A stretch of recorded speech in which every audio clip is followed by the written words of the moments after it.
আজকে আমি ইলিশ পাতুরি করেছি, কলা পাতা ইলিশ। দেখি খুলে কেমন হয়েছে ইলিশটা। আমার সাথে আমার মা আছে, ক্যামেরা ধরে আছে মোবাইলটা। দেখা যাক ইলিশ পাতুরি কেমন হয়েছে।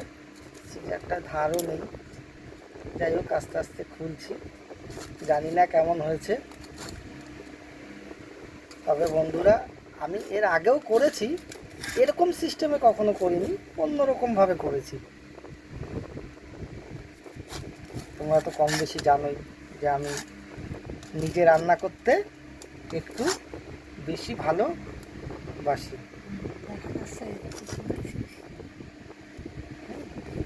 আস্তে আস্তে খুলি, দেখা যাক। ডাকছে। হ্যাঁ হ্যাঁ দিচ্ছি, একটু দেরি, দাঁড়া একটু।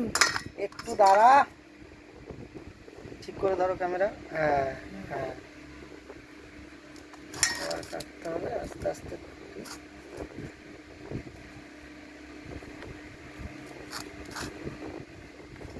দেখো সুতো দিয়ে বেঁধেছিলাম, সুন্দর।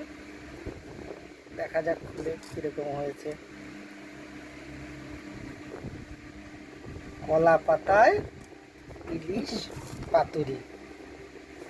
আজকে আমার মা ক্যামেরা ধরেছে। দেখো দেখা যাচ্ছে বন্ধুরা কেমন হয়েছে, তোমরাও দেখো, আশা করি ভালো হয়েছে। উফ, কি দারুণ একটা সেন্ট বেরিয়েছে। একটা বড় ইলিশ নিয়েছিলাম, 1200 টাকা কেজি, 900 গ্রাম হয়েছিল। সেটার থেকে কিছু পিস বার করে এইটা করেছে, আর কিছু পিস তরকারি রান্না হয়েছে, আর কিছু পিস রেখে দেওয়া হয়েছে রাতের জন্য ভাজা করে। থ্যাংক ইউ বন্ধুরা। তো যাই হোক, মনে হয় ভালোই সুস্বাদু হবে, খেয়ে দেখতে হবে। চলো নেক্সট ভিডিও অন্য দিন আবার দেখাবো।